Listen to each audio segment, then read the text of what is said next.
siempre es un placer saludarles. Bienvenidos a una nueva entrega de respuestas. En el día de hoy continuamos desarrollando nuestra serie El Gobierno, la Economía y la Ciencia a través del lente de Dios. La semana pasada realizamos nuestro tercer programa sobre esta serie, el cual titulamos La Economía Nacional, una perspectiva bíblica, y en el día de hoy vamos a seguir hablando de la economía, pero vamos a hablar un poco de las finanzas personales, algunas pinceladas acerca de cómo manejar nuestras finanzas desde una perspectiva bíblica. ¿Cómo estás, Miguel? Muy bien, y yo creo que para aquellos, ¿verdad?, que nos han estado siguiendo, este programa va a ser más bien como un completivo de lo que comenzamos la semana anterior, pero me gustaría que en otro momento nosotros pudiéramos profundizar realmente acerca de este tema, porque hoy simplemente vamos a, como dicen en inglés, scratch the surface. Simplemente vamos a tocar la superficie de algunos de estos principios. Pero vamos a ver cómo Dios nos dirige en el día de hoy. Así es, en nuestro programa anterior hablábamos acerca de la visión bíblica de la economía nacional y ya hacia el final se nos agotó el tiempo y nos quedamos justamente en el tema de los ricos y de los pobres. Básicamente, ¿cuál es la opinión de Dios sobre aquellos que tienen poco y sobre aquellos que tienen mucho? Bueno, de alguna manera yo creo que ha habido la creencia, ¿verdad?, que Dios odia a los ricos, ama a los pobres. Así y es. Realmente eso no sale de la Biblia. Dios es un Dios de equidad. Dios ama a unos al igual que a otros. Déjame comenzar ilustrando cómo la Biblia nos deja ver la preocupación de Dios por los pobres. En Éxodo 22:25, si prestas dinero a mi pueblo, a los pobres entre vosotros, no seráis usurero con él, no le cobrarás interés. De manera que en esa época Dios no permitía al pueblo que aquel que tenía le cobrara interés al pobre, mostrando su amor y preocupación por aquel que no tenía. Pero de la misma manera la Biblia tiene pasajes que nos dejan ver que Dios realmente ha amado también a los ricos. Y cuando tú lees el libro del Génesis, por ejemplo, en 13:2, tú lees que Abraham era muy rico. Abraham era muy rico en ganado, en plata y en oro. No solamente que Abraham, el fundador de la nación judía, era rico, sino que era muy rico. Cuando tú llegas al Nuevo Testamento, te encuentras en Lucas 19, el texto que nos describe el encuentro con Zaqueo. Y Zaqueo era originalmente un cobrador de impuestos que había llegado a ser muy rico también. Bueno, él se convierte a la persona de Jesús, a la fe cristiana, y entonces Zaqueo es la persona a quien Cristo invita, le dice a Zaqueo en un momento dado, baja de ese árbol, yo quisiera ir a comer contigo. Te das cuenta que Cristo mostraba esa preocupación. Y por otro lado, tiene un poco más adelante en Marcos, en otro de los evangelios, en Marcos 10:17, cuando este hombre viene a donde Cristo le dice, maestro, ¿qué yo debo hacer para, el joven rico, qué yo debo hacer para ganarme la vida eterna? ¿Qué haré para heredar la vida eterna? Y Cristo comienza a interactuar con él y Cristo comienza a responderlo y le dice, bueno, tú sabes los mandamientos, no mates, no cometas adulterio, no hurtes, no des falso testimonio, no defraudes, honra a tu padre y a tu madre. Y él le dijo, maestro, todo esto lo he guardado desde mi juventud. ¿Qué piensas de estas palabras? ¿Tú crees que realmente el joven rico había guardado todos sus mandamientos desde su juventud? Claro que no, ni él ni nadie. Nadie ha podido guardar los 10 mandamientos a cabalidad, excepto la persona de Jesús. Esa es la razón por la que él tuvo que venir a morir en nuestro lugar y a pagar nuestros pecados. Pero Jesús conoce cuál es el ídolo de este joven. Él sabe que el problema no es ese, el problema es el dinero, cómo él lo ama, cómo lo codicia. Y ni siquiera responde lo que él acaba de decir, sino que simplemente se va directamente al problema. Entonces Jesús dice el texto en el versículo 21, dice el texto, Jesús mirándolo, lo amó y le dijo, una cosa te falta, ve y vende cuanto tienes y da a los pobres y tendrás tesoro en el cielo y ven y sígueme. Pero el afligido por estas palabras se fue triste porque era dueño de muchos bienes. El texto a mí siempre me ha llamado la atención porque este es un joven rico que no está dispuesto a seguir a Jesús. De hecho, él se va triste, pero se va. Él no va a vender estos bienes, que no es lo que Cristo le dice a cada individuo, sino a aquellos que han tenido un problema de idolatría con el dinero. Así es, lo digo específicamente a este joven porque conocía su corazón y sabía. Claro, el dinero había sustituido el lugar de Jesús. Entonces, lo que a mí me llama la atención es como el texto dice que Jesús lo amó. Lo amó. Aun cuando este hombre no estaba dispuesto a seguirlo, Jesús como quiera le amó. Jesús ama, Dios ama tanto al pobre como al rico, al que no tiene ni muy poco ni mucho. Dios nos ama a todos, Dios es un Dios de equidad. Si hablamos de la pobreza, ¿cuáles entiendes tú serían las causas de la pobreza? ¿Podría ser la falta de educación, la ignorancia? ¿Podría ser una de ellas? Bueno, esas cosas contribuyen, no hay duda de eso, porque el nivel educativo va a volver la sociedad más productiva. La ignorancia nos impide poder ascender a mejores niveles de producción.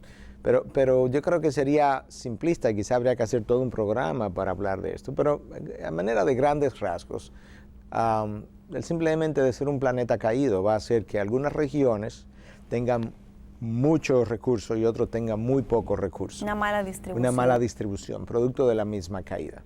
Bueno, la caída afectó al hombre en su mente, en su entendimiento, en lo que es su nivel de responsabilidad, sus valores. Y por tanto, entonces, cuando tú comienzas a analizar la situación, te das cuenta que hay personas que son irresponsables, que no les gusta trabajar, que no quieren trabajar. Bueno, hay otra causa que sigue siendo el pecado, la irresponsabilidad, cómo se manifiesta en algunos. Pero también tú tienes en otros casos que ha habido países muy ricos y poderosos militarmente, incluso que han oprimido a otros muy pobres o se han aprovechado de su condición de pobreza, o una persona que se aprovecha de 3 o 4 empleados, de manera que la opresión también ha contribuido. Pero Dios cree en la productividad, no hay duda de eso. Nuestro Dios es un Dios que creó un planeta muy rico en recursos y Él espera que sus criaturas exploten ese planeta. Mira lo que Dios dice en Génesis 2:15 cuando formó a Adán. Entonces el Señor Dios tomó al hombre y lo puso en el huerto del Edén para que lo cultivara y lo cuidara. Y más adelante le dice entonces, sojuzgar la tierra, hacerla fructífera y productiva. O sea, tú tienes que hacer la tierra producir, hazla productiva para ti, para tu descendiente, para la próxima generación. Y algo que mucha gente pasa por alto, Dios creó la semana de trabajo, y nos dio una relación. 6 días trabajarás y en 1 descansarás. Mira cómo lo dice aquí el Éxodo 20 del 9 al 10. 6 días trabajarás y harás toda la obra, mas el 7º día es día de reposo para el Señor tu Dios. No harás en él obra alguna, tú, ni tu hijo, ni tu hija, ni tu siervo, ni tu sierva, ni tu ganado, ni el extranjero que está contigo. Pero Dios esperaba que yo trabajara por 6 días. Lo cual es bastante interesante porque en nuestra cultura latinoamericana la percepción que se tiene del trabajo es que es una maldición, que es algo pesado, algo que nos quita vida, algo drenante.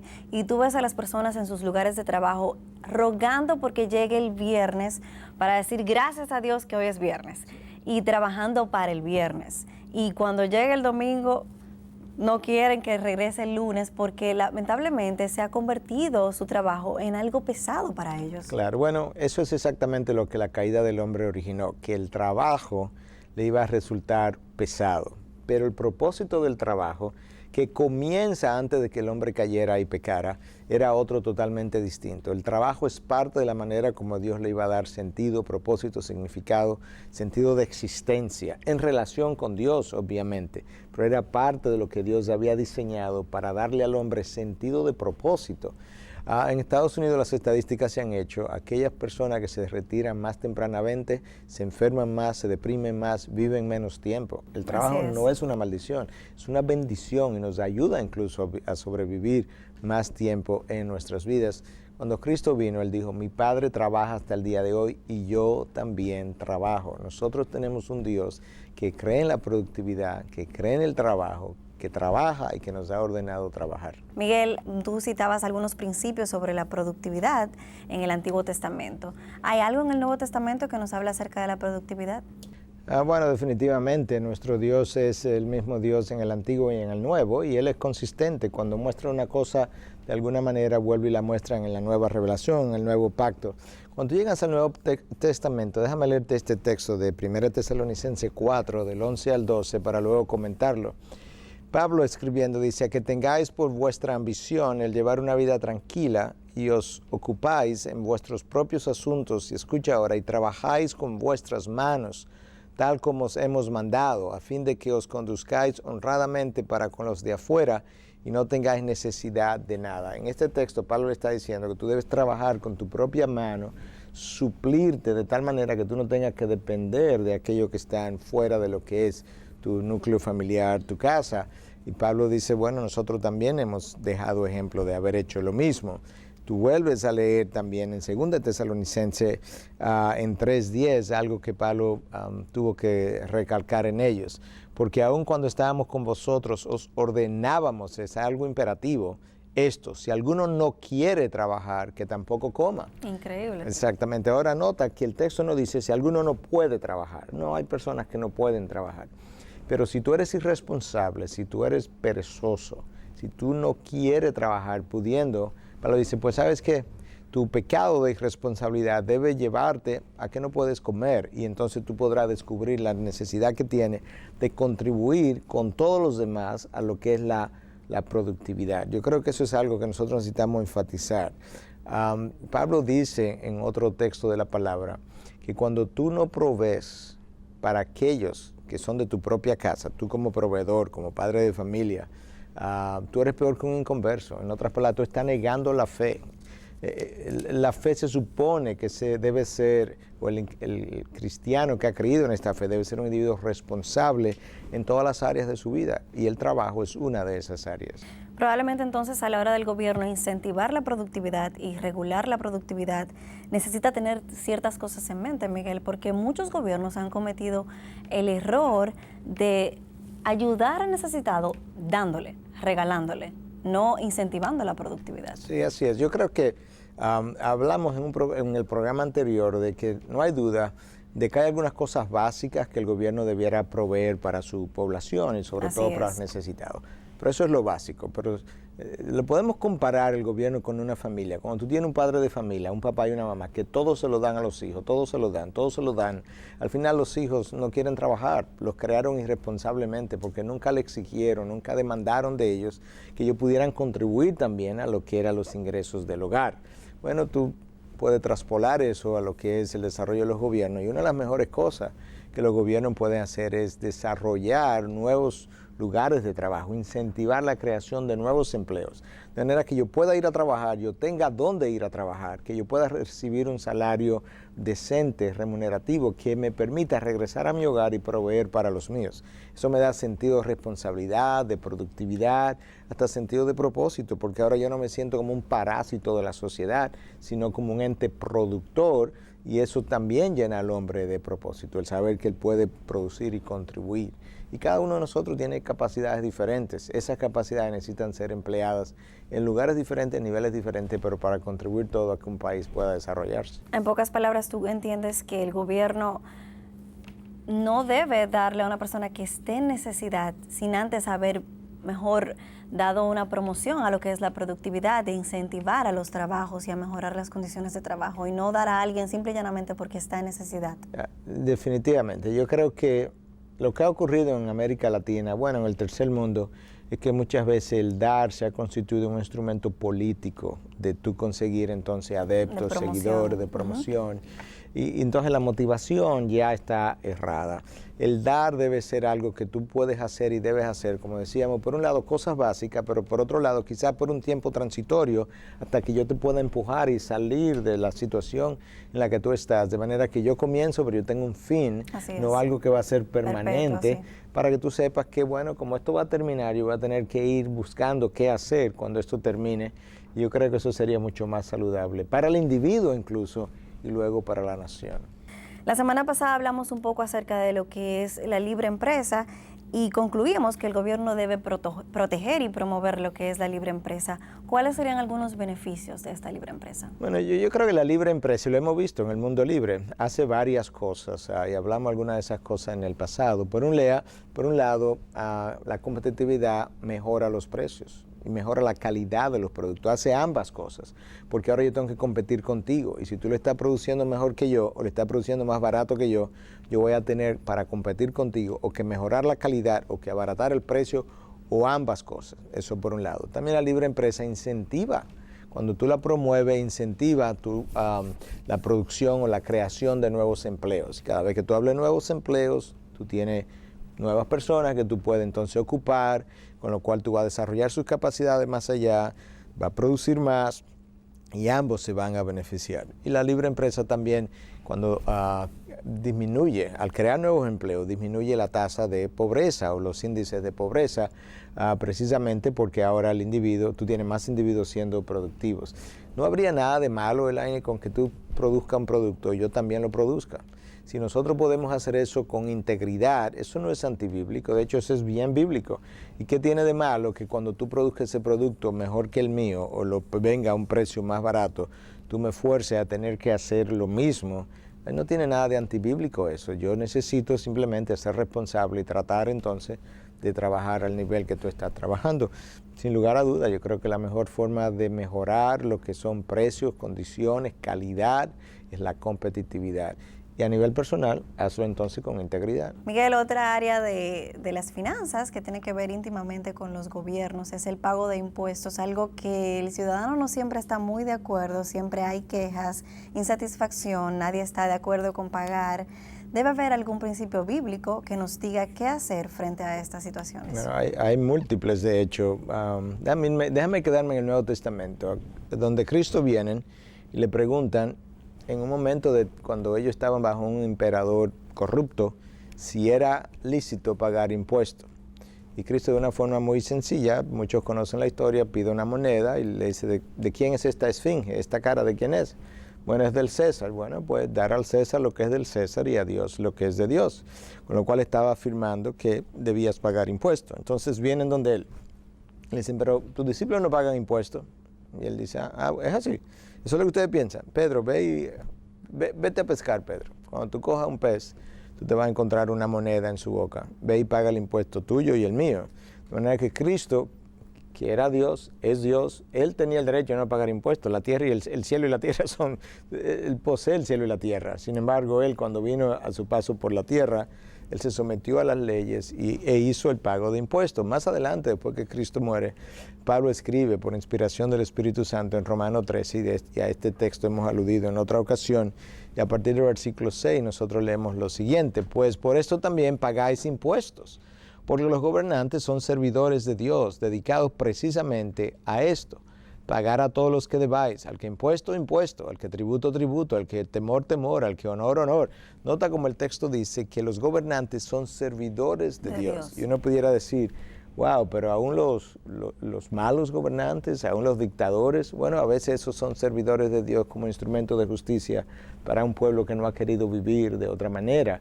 Pero el texto nos manda que independientemente de la calidad del gobernante, yo necesito cumplir con mi responsabilidad de pagar impuestos. Al que deba impuestos, que pague su impuesto. Que son injustos. De este lado de la gloria todo es injusto. Por Dios, yo creo que tenemos que bajarnos de ese caballo. Nosotros siempre vivimos esperando que las cosas caminen justamente. Eso es una panacea de este lado de la gloria. El único reino de justicia verdadera es el reino de Cristo. Cuando Él lo instaure, entonces nosotros tendremos nuestros deseos satisfechos. Muchos hacen la pregunta, ¿cuántos impuestos pagar? ¿Cuánto es justo? ¿Cuánto es injusto? ¿Qué debemos pagar? Bueno, la respuesta va a depender de a quien tú le preguntes, obviamente, pero déjame decir algunas cosas de nuevo.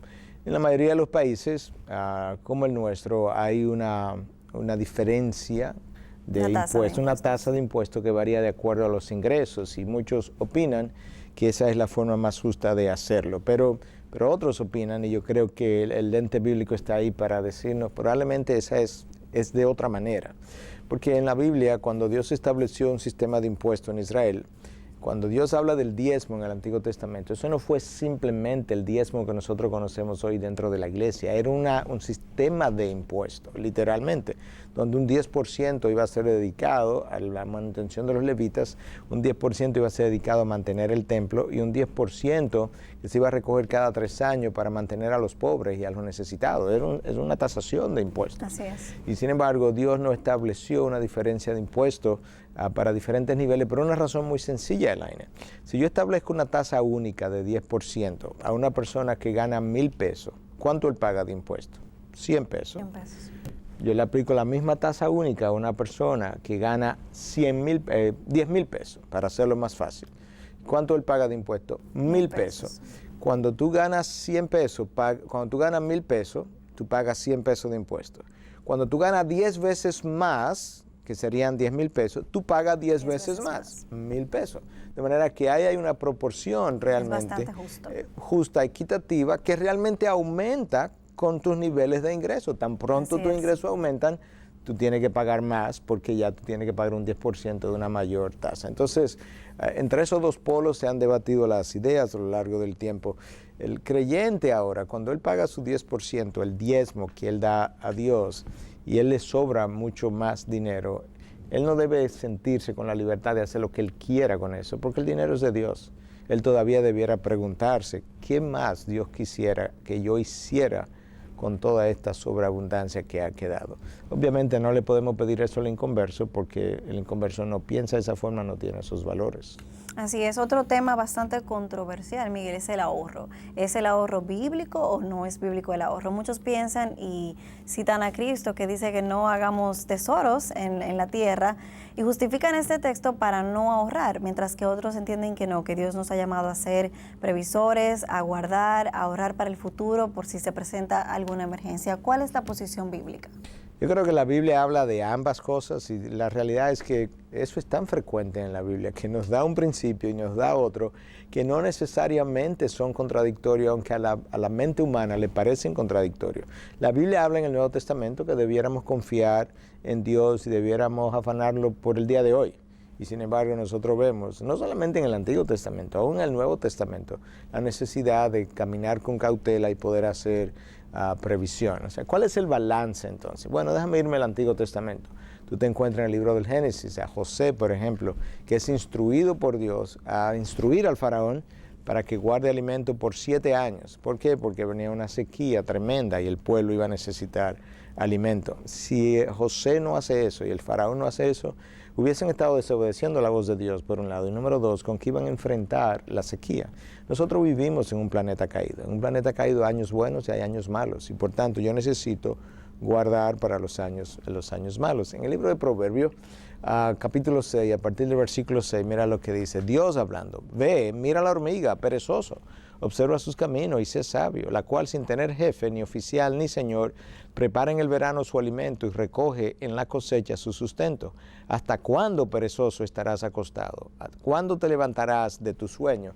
Dios le está hablando al vago, en esencia, que alguien no quiere trabajar, pero le está diciendo la hormiga guarda en el verano. Ella es hacendosa y es tan hacendosa que incluso previendo que en el infierno no va a tener, entonces guarda en el verano. Y nadie la dirige porque dice que no tiene ni oficial ni señor. Exactamente, Dios ha puesto eso en ellas, en simples hormigas. Y Proverbio 30:25 dice, las hormigas, pueblo sin fuerza, que preparan su alimento en el verano. Entonces hay algunos principios. Ahora, resulta que en el Nuevo Testamento, ciertamente, Cristo viene y me dice que yo no debo estarme preocupando por el día de mañana, qué comeréis, qué beberéis, con qué me vestiréis, porque vuestro Padre se preocupa de todas esas cosas. Es verdad.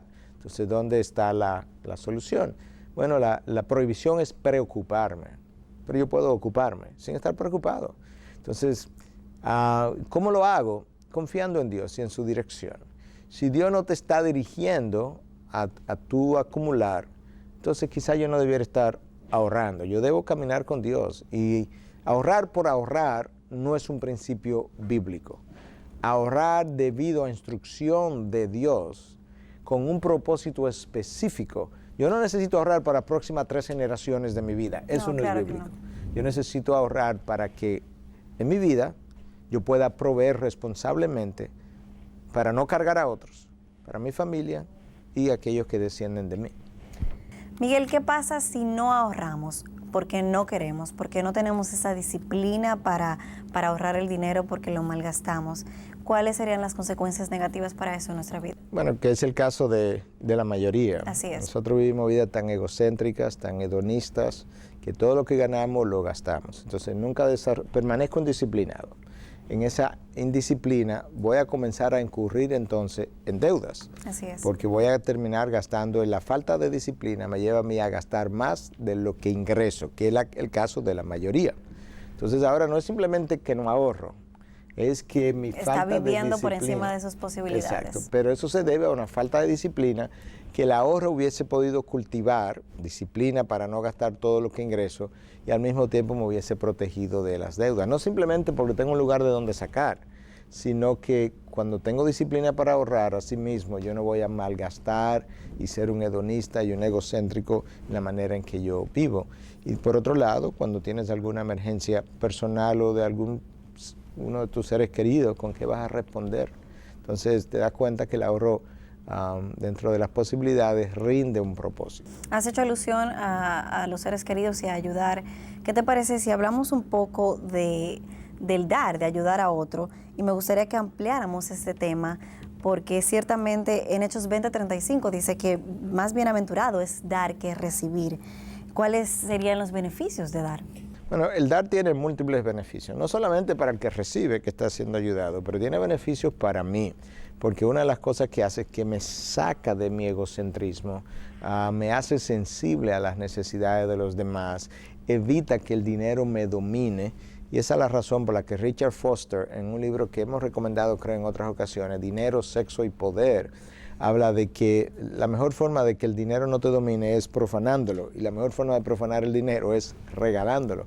Cuando tú lo regalas, no solamente ayudas, no solamente te cultiva la sensibilidad hacia los demás, pero al mismo tiempo está mostrando, está tratando de que el dinero no te controle. Tú lo estás controlando, tú determinas el destino final del dinero. Tú eres amo del dinero en vez de al revés, que es lo que ocurre muchas veces, que el dinero es nuestro amo.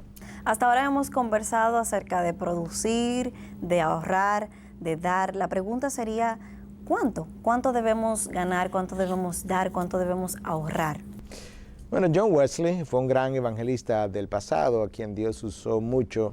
Tenía una frase que ha sido, o es hoy famosa, una frase ya muy conocida, que dice lo siguiente: ganas todo lo que puedas, ahorra todo lo que puedas y da todo como puedas. O sea, sé productivo, trata de ahorrar, pero mira ahora cuál es el propósito del ahorro, y da todo lo que tú puedas.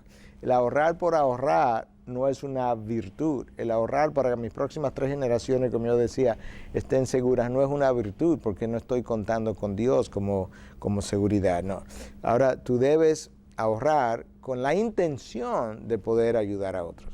No hay una cantidad, no hay un % que la Biblia establezca, esto es lo que se debe ahorrar, o esto es lo que se debe dar, que es tu pregunta, perdón. Pero la Biblia tiene principios de cómo debemos dar, y yo quiero mencionar esas pinceladas de cómo debemos dar. 2 Corintios 8 y 9 nos dan ideas de cómo yo debo dar.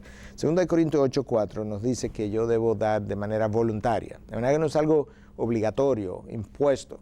Nosotros no llevamos cuenta en la iglesia de quién da, quién ofrenda, quién diezma. Eso lo tiene que llevar Dios, esa no es nuestra responsabilidad. Tú das voluntariamente.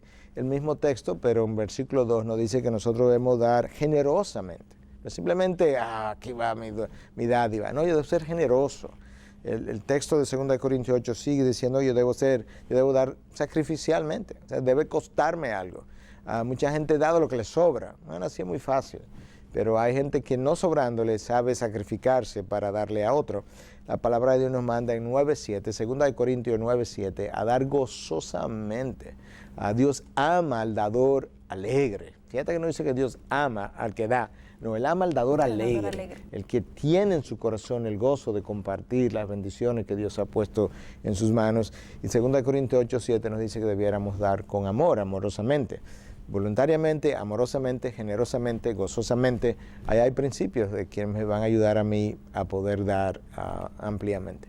Una de las preguntas que siempre hacen las personas con el tema del ahorro y que está muy acorde con los tiempos que estamos viviendo en la actualidad, Miguel, es que, ¿qué pasa con el caso de aquellas personas que no pueden ahorrar, no porque no quieran, no porque no tengan la disciplina, sino simple y llanamente porque no les alcanza, porque tienen tantos compromisos con los hijos, con la familia, que no les alcanza el dinero para ahorrar? Mira, en ocasiones vivir de esa manera pudiera ser una bendición, y te voy a decir por qué. Cuando nosotros ahorramos mucho y no tenemos necesidades, nos olvidamos de Dios y dependemos de nuestras finanzas. Yo necesito algo, voy al banco. Yo necesito comprar algo, cojo un préstamo. Entonces Dios no entra en la ecuación de mucha gente. Mucha de esta gente que tú te mencionas, es cierto, al no poder ahorrar, pues no tienen de qué depender que no sea Dios, viven el día a día, y eso puede cultivar mi fe. ¿Qué pasa con ellos? Bueno, mira la ilustración. Cuando tú vas a donar sangre, van 2 personas a donar sangre y a una le sacan sangre y la otra dice, no, usted no puede donar. ¿Por qué? Porque no tiene suficiente hemoglobina. Bueno, si yo no tengo suficiente ingreso y no puedo ahorrar, pues no ahorro. Pues no es el ahorro por ahorro no es una virtud. Estamos hablando de ahorrar al que le sobra. Ni tampoco estamos diciendo que es un mandato. Ni es un mandato. Estamos diciendo que al que le sobra o el que está malgastando, que pudiera coartar, limitar sus malgastos, sus sobregastos para ahorrar, a él le podría contar como una virtud. Pero si yo tengo 2 hijos en República Dominicana hoy en día y gano 10,000 pesos, ¿de qué yo voy a ahorrar? Yo no puedo mantener 2 hijos con 10,000 pesos. Así es. Mucha gente trata de hacerlo, pero no es fácil. Entonces no estamos hablándole a ellos, estamos hablándole, número 1, al que le sobra, y número 2, al que vive egoístamente, hedonistamente, malgastando sin pensar en los demás. Esas personas debieran estar haciendo otra cosa. Vamos a hacer una pausa en nuestro tema ahora, y ¿qué te parece si entonces pasamos a nuestro segmento de respuestas literarias y conocemos cuáles libros nos vas a recomendar en el día de hoy? Adelante.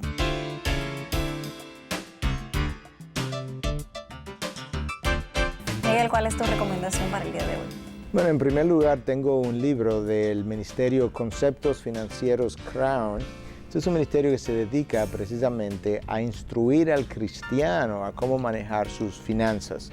Larry Burkett, dependiendo de cómo algunos lo pronuncien, fue uno de los autores que trabajó para este ministerio. Murió de linfoma hace unos años atrás. Este es un libro muy bueno y muy básico. Yo quiero simplemente dar alguna idea de algunos de los puntos que el libro trata. Comienza con una perspectiva radical en la dirección de los negocios, los puntos básicos de la Biblia, la esclavitud en los negocios, cumplimiento de promesas, decisiones que tienen que ver con contratación, decisiones que tienen que ver con el despido de empleados, decisiones de préstamos, decisiones de descuentos, el diezmo y los negocios, la jubilación. De manera que este es un libro que, aunque es básico, cubre bastantes conceptos desde una perspectiva bíblica y proviene de un autor muy centrado en la palabra y al mismo tiempo de un ministerio muy bíblico para ayudar al cristiano al manejo de sus finanzas. El segundo libro viene de un autor, Howard Dayton. Este es un libro que yo conocía en los años 90, también a través de un ministerio que ayuda a cristianos al manejo de sus finanzas y se llama Su Dinero Cuenta. Este es un libro excelente donde nos va a hablar un poquito de cuál es el problema con el que el cristiano se ve en el manejo de dinero. Nos va a hablar de la deuda, nos va a hablar de cómo liberarse de las deudas sin deudas, interesante, la honestidad, cómo dar, las inversiones, la única inversión garantizada, etcétera, etcétera. De manera que, de nuevo, esto es un libro no necesariamente académico, es un libro, ambos son libros prácticos para el día a día. Yo se los recomiendo ambos ampliamente, personas serias, de ministerios serios, que han escrito para ayudar al creyente a lo que es el manejo de sus finanzas. El talón de Aquiles, Elaine, hoy en día es el manejo de finanzas entre creyentes y no creyentes. Si tú me dices a mí cuál es el pecado número 1 del creyente hoy en día, yo te diría mal manejo de las finanzas, una y otra vez, pero por mucho. De manera que estos libros le podrían ayudar a enderezar su vida, a organizar su vida.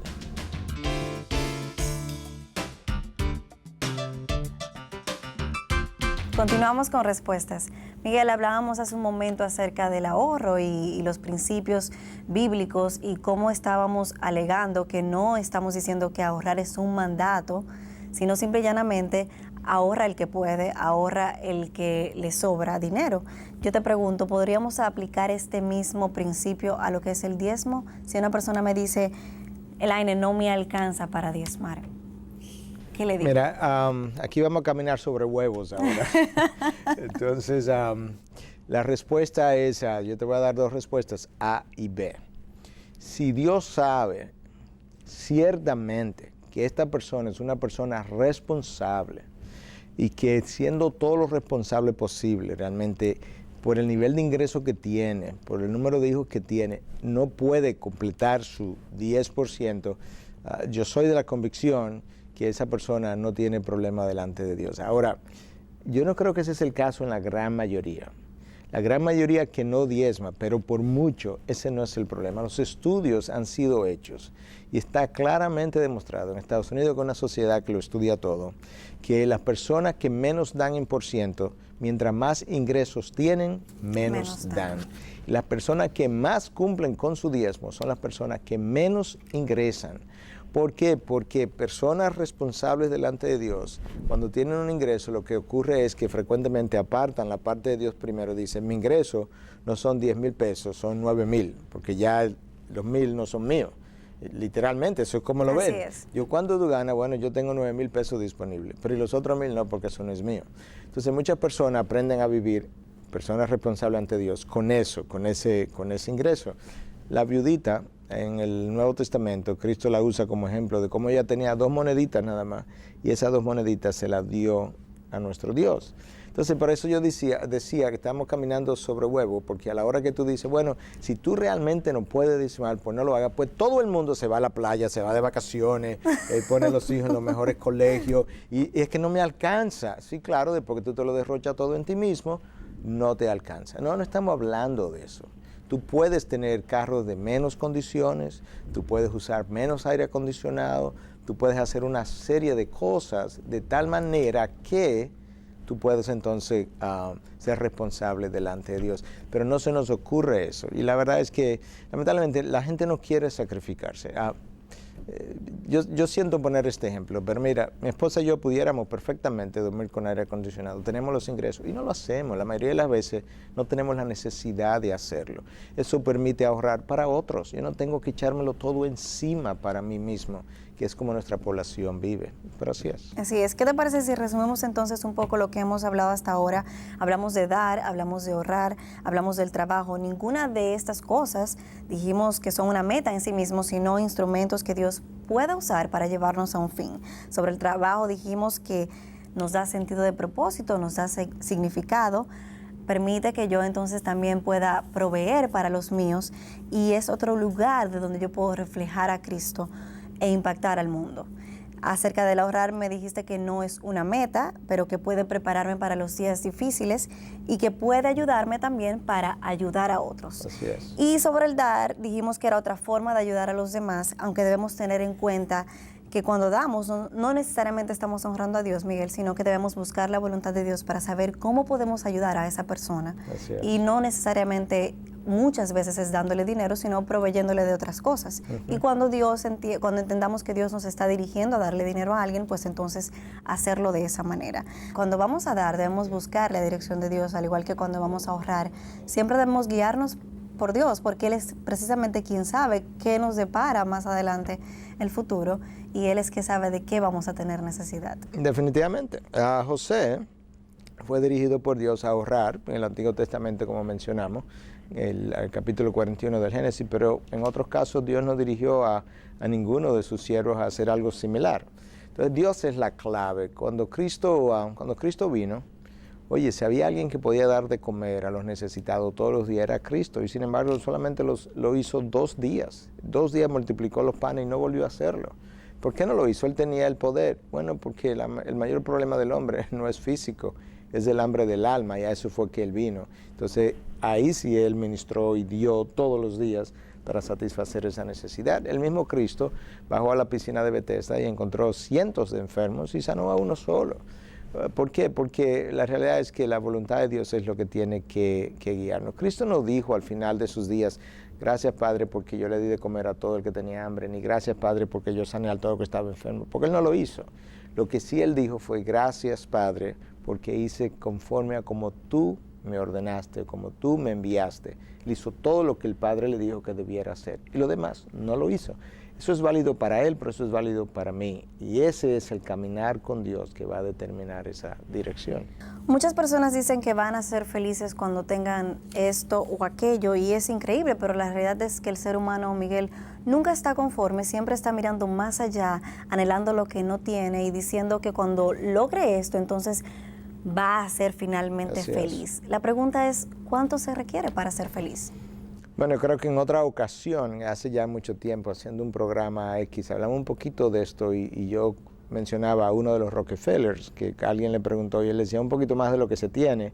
Esa es la manera como la mente secular piensa. Pero la realidad es que yo no necesito tener más para ser feliz. Ahí no es donde está el secreto. El secreto de la felicidad, la palabra de Dios no deja ver dónde está. Filipenses 4, 11 y 13, Pablo escribiendo dice, no que hable porque tenga escasez, pues he aprendido a contentarme cualquiera que sea mi situación. Sé vivir en pobreza y sé vivir en prosperidad. En todo y por todo he aprendido el secreto, tanto de estar saciado como de tener hambre, de tener abundancia como de sufrir necesidad. Todo lo puedo en Cristo que me fortalece, que es un texto que frecuentemente se cita como que yo puedo hacer de todo, pero el texto tiene un contexto y el contexto es, yo puedo en Cristo, con su gracia, vivir en escasez, vivir en pobreza, y yo puedo vivir en abundancia sin pasarme de la línea, y yo puedo vivir santamente, y ese es el principio de contentamiento. Unos tienen más, unos tienen menos, pero Dios está dispuesto a dar la misma gracia para que el que tenga más y el que tenga menos puedan vivir ambos gozosamente en Él. Todo lo puedo en Cristo entonces, quien me fortalece. De manera que debemos tener expectativas reales. Hablamos del rol del gobierno, hablamos de que el gobierno es un ministro de Dios, pero lo que siempre debemos recordar es, Miguel, que ese gobierno con toda probabilidad no va a cumplir con todas las expectativas y con todas sus responsabilidades, que los individuos alrededor de mí probablemente tampoco vayan a llevar a cabo sus responsabilidades, y que mi jefe probablemente no me trate de la manera como yo estoy esperando, o que yo no gane el salario que entiendo que merezco. Sin lugar a dudas, entonces, ¿cómo respondemos a todo esto? Y la respuesta tú la acabas de dar. Debemos estar contentos, debemos responder con contentamiento. En Dios. En Dios, exacto. A todas esas, independientemente de todas esas circunstancias que nos toque vivir, siempre debemos estar contentos en Dios y agradecidos, porque yo entiendo, y así te he oído escuchar, te he escuchado decirlo, que uno está mucho mejor de lo que merece. Así es. Entonces siempre debemos tratar, y no es haciéndolo de una manera como conformista, sino que ciertamente siempre tenemos más de lo que merecemos. Es la gracia de Dios. Si Dios no nos da su gracia, hoy tú y yo ni siquiera estuviéramos aquí haciendo este programa. No importa la circunstancia que yo esté, donde estoy es por la gracia de Dios. Sin esa gracia yo estuviera mucho peor. Definitivamente. Vamos a hacer una pequeña pausa y vamos a pasar entonces a nuestro segmento de preguntas para ver cuáles son las interrogantes que tiene nuestra audiencia para el día de hoy con relación a este tema. Adelante.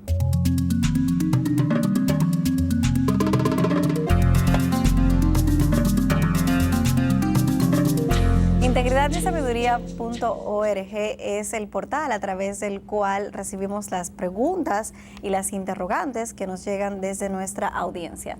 Miguel, la primera pregunta para nuestro segmento de hoy es: a través de la corta historia del protestantismo en Latinoamérica, se ha constatado que la Iglesia Católica tiene mayor impacto entre los pobres. ¿Qué esfuerzos hace la Iglesia Evangélica en este sentido?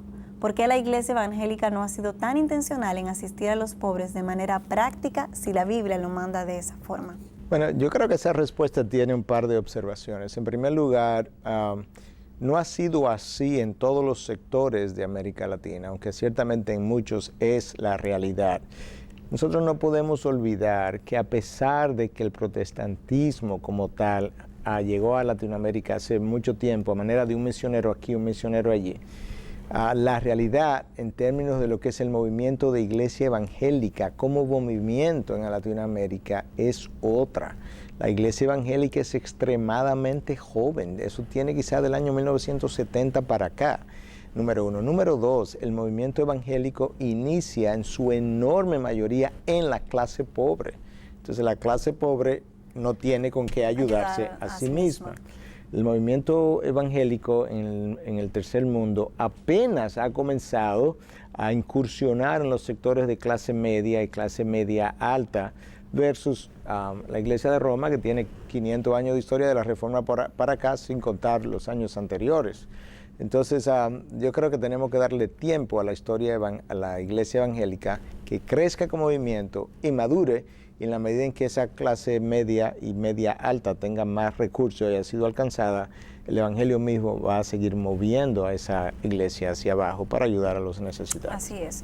La segunda pregunta dice: ¿qué dice la Biblia sobre las deudas? ¿Es correcto que un cristiano se endeude para gastarlo en lo que Dios no le ha provisto aún? No, la Biblia es enemiga de las deudas, literalmente. Yo no puedo usar una palabra más suave que esa porque no la hay.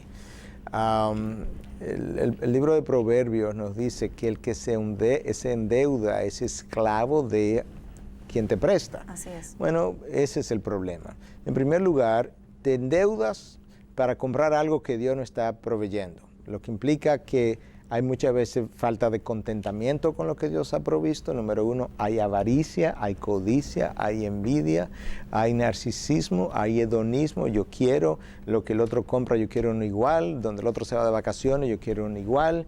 Y todo eso simplemente nos habla del espíritu de vanidad del hombre. Y al final entonces tú terminas pagando intereses altísimos, deudas incluso que en ocasiones no puedes pagar, y si tú eres cristiano, le da una mala reputación a la fe cristiana. Cultivas una vida de pecado, te impide cultivar una vida de santidad. De manera que el cristiano debiera, como dice el buen refrán dominicano, arroparse con la sábana hasta donde le llegue. La cultura hebrea estaba en contra de las deudas. La cultura de Grecia una cultura secular, estaba en contra de las deudas. Leímos hace un rato que en el pueblo hebreo Dios decía al pobre no le preste con intereses. Si no le puedo prestar con intereses, se acabarían los préstamos. Así es. Los préstamos existen porque hay gente que tiene de más, hay gente que está en necesidad, y yo puedo abusar del otro muchas veces con los intereses. De manera que no, las deudas es algo que la Biblia se opone una y otra vez por el daño que hacen. Y hoy nosotros hemos visto los daños a nivel mundial, cuando el ciudadano ahora de manera masiva no puede hacerle frente a las deudas en las que ha incurrido, y los gobiernos quiebran, producto de deudas individuales.